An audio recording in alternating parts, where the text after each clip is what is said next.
Good, how are you? Even 6:30, Adam, you're confusing everybody. I'm sorry. Adam, you're supposed to be early. I'm never early, so it's a problem.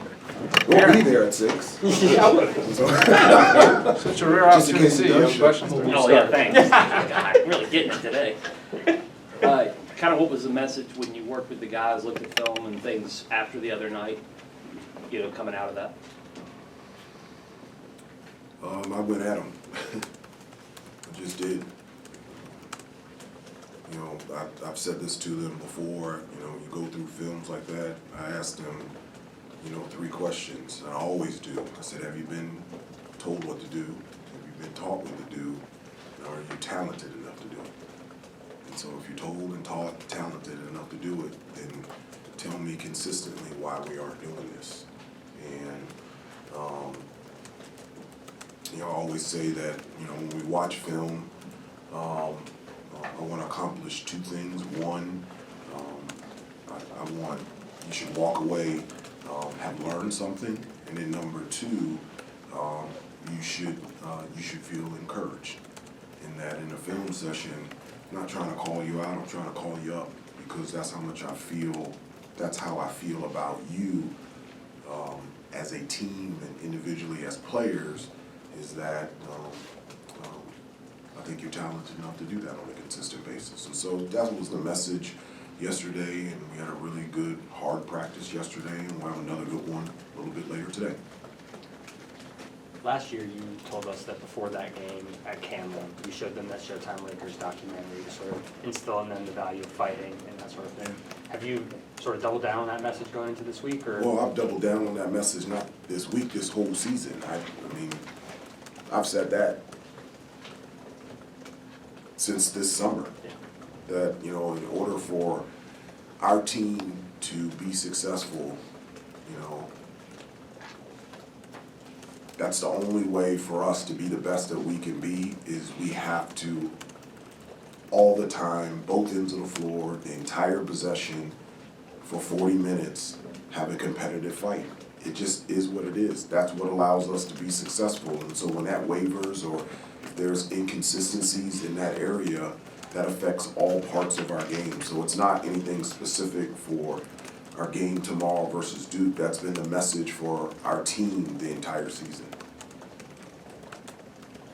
What's the advantage to having players who played there in that environment multiple times, Leaky, Armando, Caleb, and RJ, versus the Duke team that is very freshman laden? Yeah, that's as a player, you're so into the game, the environment, you don't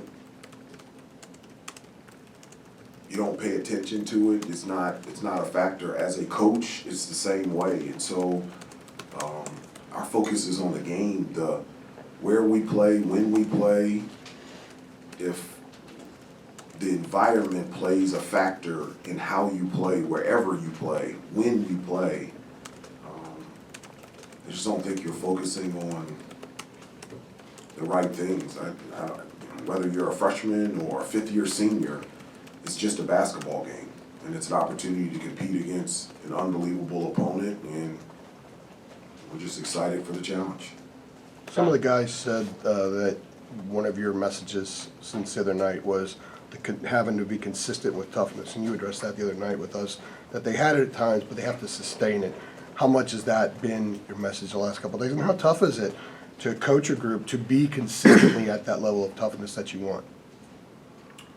Well, again, that's the message that has been consistently sent the entire season. It's not anything specific, in our preparation for Pitt, and not anything specific in our preparation for Duke on Saturday. That's been the message for our team the entire season, that at the end of the day, that's what we have to bring in order for us to have a chance to be the best that we can be. And so it'd be nice to not have to preach that every day, but that's okay, because it's important to us and it's important to our team to be the best that we can be. Hubert, are you still, it seemed like this time last year, maybe later in February, you got to a point where you really just seemed to push the right buttons with that team? Like, are you still, in some ways, as a coach, trying to find the... I think you always are. Okay. I do, you know,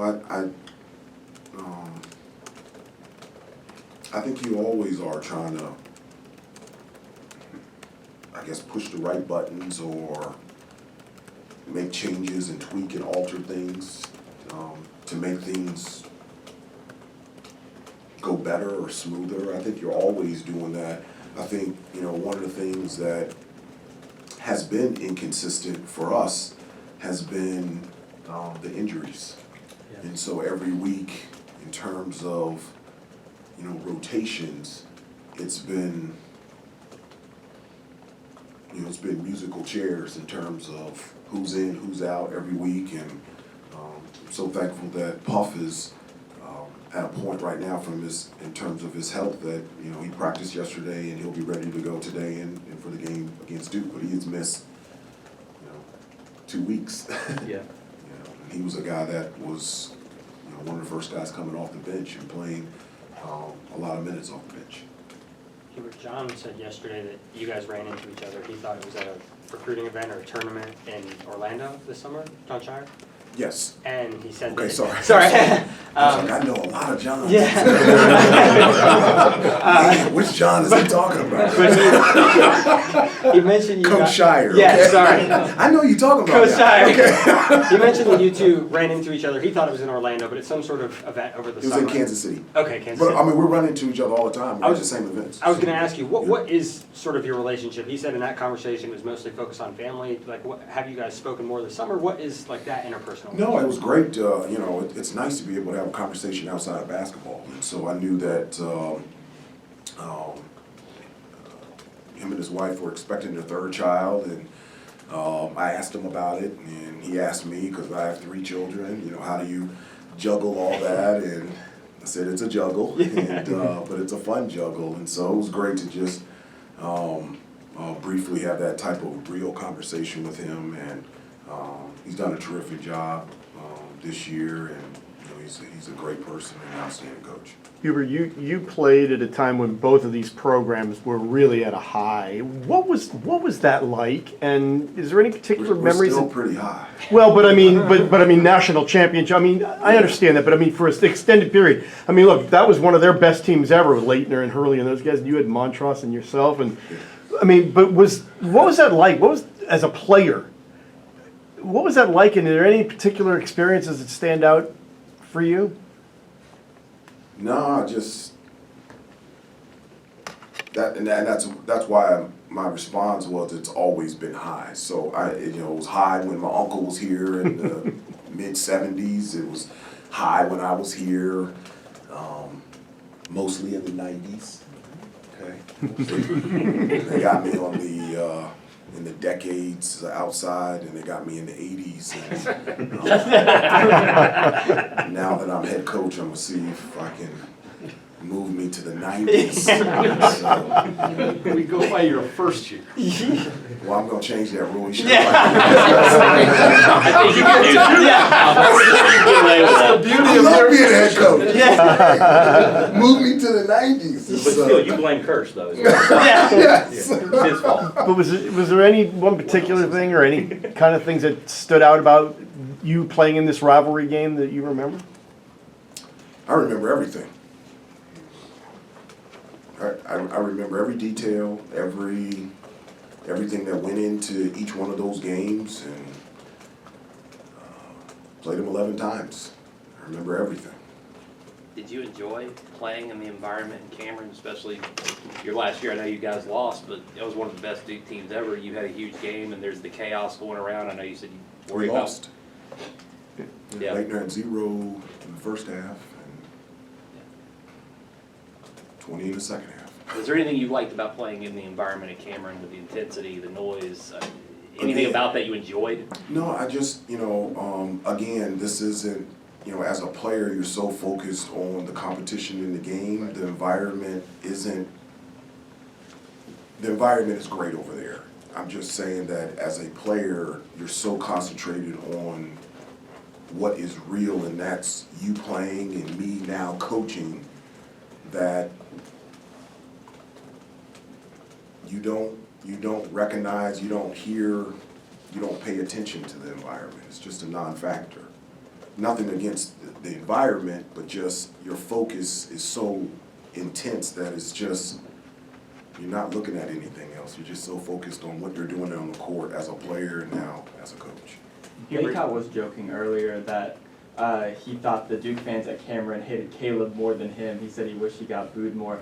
I mean, how cognizant do you think your team is of other, I hope their they're not. perceptions of others? I hope they're not. I hope they're not paying attention to that at all. I hope they're not. Yeah. Tomorrow paying attention to that at all. That is of no value to us out there on the court to pay attention to. If I'm getting booed as much as the other player, I just, I don't know, I just wish we could switch roles and you guys could see and that wherever you play, it's a great environment, but you just, like our game on Wednesday against Pitt, it was a great environment, but I don't remember anything about the environment. I know that we played Pitt and lost. And so that's the same thing with our players. My hope is tomorrow. Hubert, when Caleb was going through his shooting slump, you said you sort of gave him a checklist and you gave him some pointers I about did. things. Did you give some of those same teachings to RJ after the Pitt game when he was struggling with the shot, or was it simple as, the wrap on his finger was bothering him again? I didn't say anything to him. I filter a lot of things through my own experience, and the often times where I didn't shoot the ball well, I didn't want anybody talking to me. Just leave me alone. I know how to fix this. And so that was just me. And I did go through a checklist, when I didn't shoot the ball the way that I wanted to. I wanted to check and see if there was anything wrong with my form. Number two is, and I could always check this box, is, was I putting in the work in terms of, preparing and practicing on my shot. And then the last thing that I would check is my shot selection. And so, as a player, the only stat that I ever looked at was how many threes that I took in a game. Unless I was like really hot, I didn't want to take more than 50% of my shots from three. I just wanted to mix things up. And so that was my checklist, and that's something very similar that I talked to Caleb. I did not have that same conversation with RJ. Hubert, when you guys won over there last year at Duke, and you're in the locker room afterward, just after the game, and players are coming in, and Armando comes in very emotional, and Yeah. you all had that moment. Yeah. What did you think brought him to that level of getting all that out? Like, what did you think when you guys were? A number of things. I think that game, Yeah. one, winning that game versus an unbelievable opponent. Armando, and I think for Armando, individually, he'd been through a lot. His freshman year was when COVID broke out. So, and we weren't going to the NCAA tournament anyway. And then the second year, we got beat in the first round by Wisconsin, and I think there was a number of things that came out. And so that moment was great because Armando's very emotional, but he doesn't show it a lot. And to see that type of emotion come from him after that game was great. Got about 5 more minutes. Hubert, you've been on Pete in terms of him being more aggressive offensively and everything, and it seems like he's starting to put that together now, but I feel like we saw that earlier in the season too, and then he kind of took a step back again and wasn't consistent with it. Do you feel like now, have you seen maybe that light switch turn on for him? My hope is, because we need that. We need him being more assertive and being aggressive on both ends of the floor. We need him getting to the offensive glass. We need him to be great defensively and blocking, altering shots. We need him running the floor. We need him to be aggressive on the offensive end in many different ways in terms of finishing around the basket and getting to the free throw line and making open threes and facilitating. We need all of that, and so I agree with you. The last couple games, I feel like he has been more aggressive, and we've been encouraging him to continue to do that. Hubert, I believe this is the first time since the 60-61 season that none of Coach Smith or Coach Williams or Coach K is going to be on the sidelines for this game. Might be too much of a 30,000-foot thing. Do you feel any like stewardship of the rivalry and making sure that it continues to maintain the prominence that it has? I don't think about that stuff. I don't. There's a lot of stuff in my mind. I just don't. I don't think about that. But you just bringing up Coach Smith and Coach Guthridge. That's just I don't know. Just puts a smile on my face. Coach, you talked a lot about cutting the cord from the big wins last year, moving on. Some of the content from the game at Cameron last year is taken out of the hype video. Is that something that you're aware of or had asked about? Pre-game. The pregame, yeah. Okay, I have no idea. I don't know. Like before the game, I'm thinking about the game. I don't know what's going on the video. I don't know who's in the stands. I know my wife and my kids are there, but I apologize. I'm sorry. I didn't know. And I don't know. Coach, did you happen to get a chance to talk to Coach Capel or Jason Capel after the last game with kind of the disrespect that Jason Capel felt or anything? Did you see that or talk to them after? There's a couple things. Well, one, Jeff called me and I missed his call and he left me a voice message and I sent him a text back and I said everything's good and congratulations on the win, good luck for the rest of the season. Other than that, I think it would be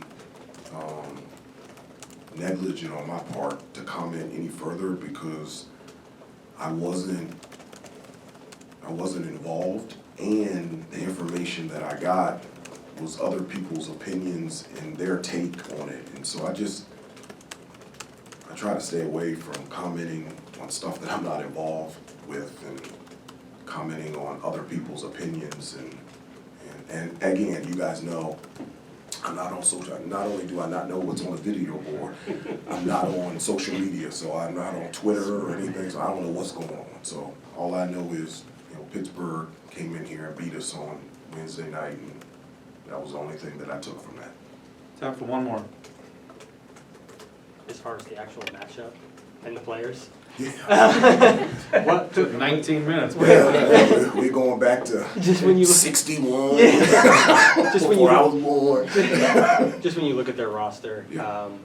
what sort of immediately stands out to you in terms of areas of concern or areas that you're most focused on? Well, I mean, they're a great rebounding team, especially on the offensive glass. And so, look at something's got to give. We're the best, percentage-wise defensive rebounding team in the ACC, and they're the best percentage-wise, best offensive rebounding team. So, rebounding will be very important tomorrow at 6:30 or 6 for you. Okay. Tomorrow night. Okay. Tomorrow night. They're playing with a lot of confidence, and every Duke team they play with a sense of toughness and physicality from a defensive standpoint, and so we know what to expect there. And then on the offensive end, Filipowski's special. He's a guy that he can create a shot for himself and for anybody else anytime that he wants to. He's a fantastic young player. But it's not just him. They've got a really good basketball team, and it'll be a competitive test for us, but that's something that we always like and always enjoy, and we're really looking forward to it tomorrow. All right, thank you. Thanks, Thank you. Thanks, Hubert.